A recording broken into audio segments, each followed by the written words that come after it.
बिस्मिल्लाहिर्रहमानिर्रहीम। अस्सलाम वालेकुम। मैं हूँ रूबीना और आप देख रहे हैं रूबीना रिएक्शन व्लॉग। जी हाँ फ्रेंड्स, आज एक शेर में अशार कर रही हूँ। मुद्दा ही लाख बुरा चाहे तो क्या होता है, मुद्दा ही लाख बुरा चाहे तो क्या होता है, वही होता है जो मंजूर खुदा होता है। जी हाँ, किसी के चाहने से कितना कुछ भी बुरा नहीं होता है, जब अल्लाह चाहेगा वही होगा। तो बेशक ये जो शेर है ये सितारा पे फिट होता है कि सितारा यासीन के पीछे बहुत से लोग ने बहुत बुरा करने की कोशिश की, बहुत बुरा करने की कोशिश की, लेकिन खुदा ने जो चाहा वही हुआ। तो उसका रिज़ल्ट आज हमारे सामने आया है। जी हाँ, आज उसके 1 मिलियन सब्सक्राइबर हो गए हैं। तो बहुत बहुत मुबारकबादी उनके घर वालों को, उनके तमाम रिश्तेदारों को, और इसी तरह से आप कामयाबी की सीढ़ी चढ़ते रहें।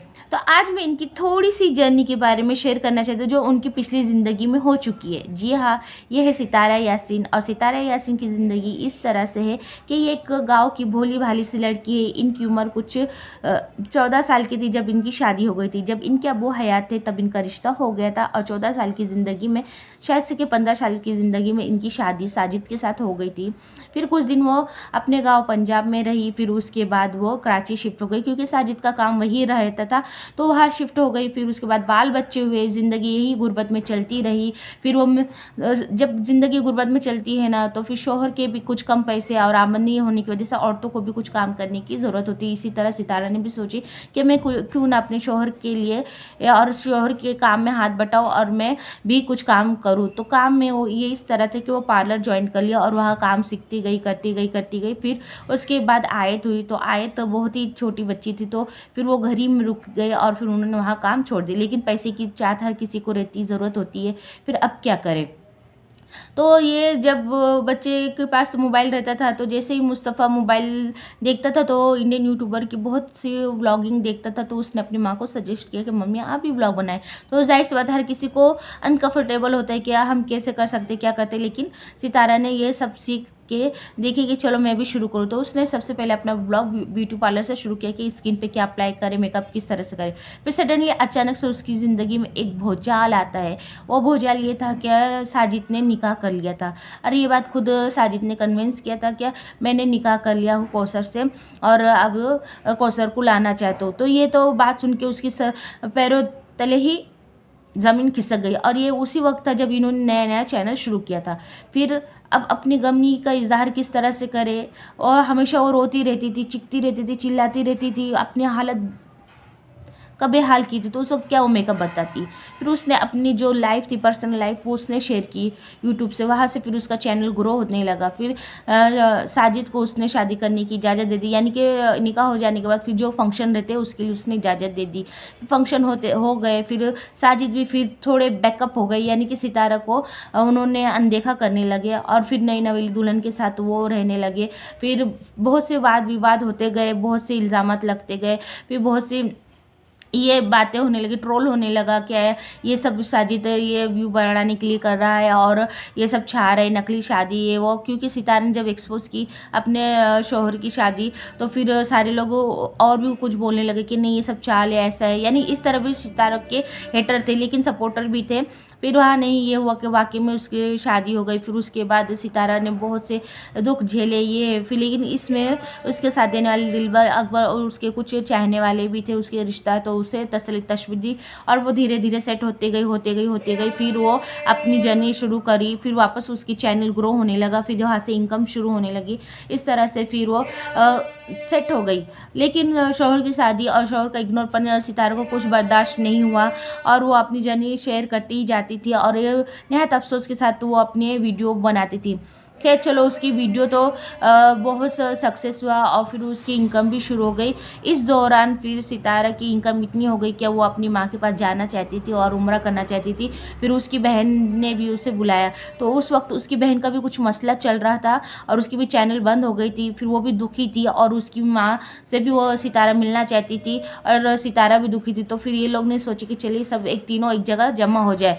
और सितारा ने उसकी बहन की लड़की भी संभाल के रखी थी, तमन्ना, यानी कि 17-18 साल के बाद वो गई, या लगभग हो सकता है 10 साल की उम्र में होंगी, वो तो उनको पता होगा, लेकिन 7-8 साल सितारा ने संभाली तो तमन्ना भी वहाँ अब जाके रहना चाहती थी अपने माँ बाप के पास। तो सितारा को उसको भी लेके जाना था। इस हाल से फिर वो सऊदी अरबिया चले गए। फिर वहाँ उन लोग ने उनसे मिले। फिर सलमा यासीन को मन ही मन में उससे जलन होने लगी कि मेरी बहन को इतनी कामयाबी तरक्की किस तरह से मिली, किस तरह से इसकी चैनल ग्रो हो रहे, क्या कंटेंट दारी उसने अपनी बहन से सीखी, कुछ सितारा ने बताई। फिर वहाँ ये देखा कि सितारा की कुछ पेमेंट भी रुक गई थी शायद से। तो फिर उसने बहुत अपील की कि मेरे ये हो गया, ऐसा हो गया, वैसा हो गया। फिर हेल्प हुआ। फिर उसकी पेमेंट आई शायद से सऊदी में। तो फिर उसने निकाली बहन का। फिर हुआ होगा कि कन्वर्सेशन कि आपको कितना मिला, क्या है, तो बता दी। अब उसे क्या पता था ये मेरी बहन है। कोई बहन तो किसी बहन को ऐसा कर नहीं सकती, क्योंकि बहन की जितनी खुशी होती है ना, तो एक बहन ही अपनी बहन को शेयर करती कि मेरी इतनी। तो उसको अपने पेमेंट्स देखिए, उसने अपनी बहन से अपना पेमेंट शेयर की। तो देखिए वो बहन को इतनी जलन कि उसकी इतनी बड़ी अर्निंग है। फिर इसने अपनी चालसाजी करने लगी। फिर ये पासपोर्ट का ड्रामा करने लगी। फिर बताने लगी देखो मैं सितारा की कितनी हमदर्द हूँ। फिर कैसे तो भी करके उनका उम्रा हो गया, सब हो गया। फिर सितारा अपने गाँव आई, और गाँव आने के बाद फिर उसने गाड़ी खरीदी, सेलिब्रेशन बनाई। फिर उसके बाद वो कश्मीर गई, घूमने गई, सब कुछ हुआ। और इसी दौरान फिर उसके सौतन का भी झगड़ा हुआ, बहुत सारे बवाल हुए, क्योंकि पहली बार लोग घूमने गए साजिद, तो वहाँ भी ये हो गया।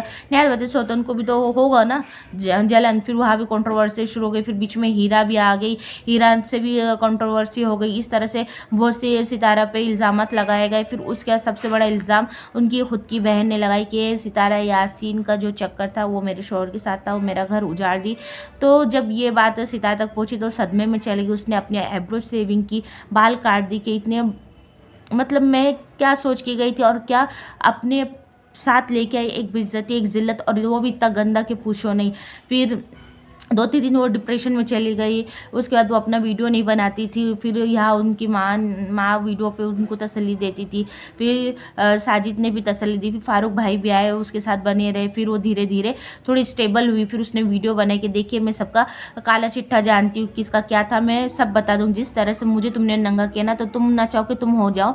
मैं अपने सब्र के मादे तक हूँ, तो आप अपने ज़बान बंद करो। तो शायद से वो जानते थे उनके अंदर कुछ होंगी खामियाँ, तो लोग चुप थे, लेकिन बोलते ही जाते थे। तो फिर उसके बाद सितारा फिर नॉर्मल होके फिर अपनी डेली रूटीन शेयर करती गई।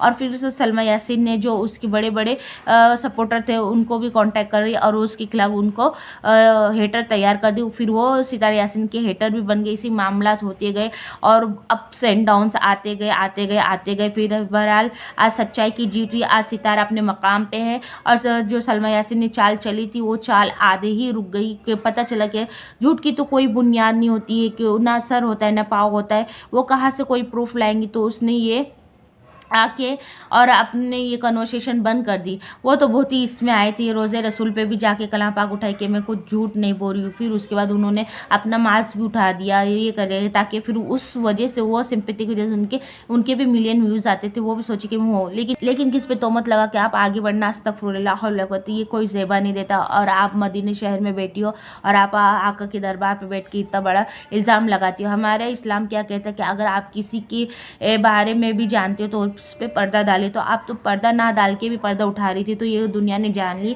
और आप भी ट्रोल बहुत हुई। फिर आखिर ये सब बात में कोई मज़ा नहीं रहा। सितारे ने इन्हें कुछ फोर्स दिया नहीं, और सितारे ने इनको हाईलाइट किया नहीं, इनके साल के जवाब दिए नहीं। सितारा अपनी ब्लॉगिंग करती गई, इन्हें इग्नोर करती गई। तो जैसे बोलते हैं ना कि लोग भोगते हैं हाथी चलता, इसी तरह सितारे चलते गई, ये लोग भोगते गए, लेकिन उसको कुछ हुआ नहीं। फिर ये लोग भी अपने अपने डेली रूटीन पे आने लगे, और उसी तरह सितारे की जर्नी बहुत अच्छे से चलती गई। फिर वो कराची छोड़ के इस्लामाबाद आई, शिफ्ट हुई, अपना घर बनाई। और आज ये मुकाम इस तरह से हुआ कि देखिए आज उनके 1 मिलियन सब्सक्राइबर हो गए हैं।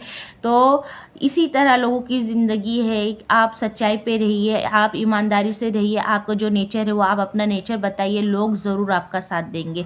इस तरह एक ये मिसाल है सितारा यासीन से, एक मिसाल है। उसने अपनी जर्नी इतनी आसानी से तो नहीं सही है, बहुत से कांटे उससे लगे, बहुत से बवाल उसके सर पे आए, अब बहुत से जुल्म उस पर हुआ है, लेकिन उसने हंसते हंसते और सहते सहते रोते जिस तरह से भी उसने अपनी जर्नी शेयर की, आज वो माशाल्लाह आज इस मकाम पे पहुंच गई कि आज एक बड़ी यूट्यूबर बन गई है। तो बहुत बहुत मुबारकबाद आपको।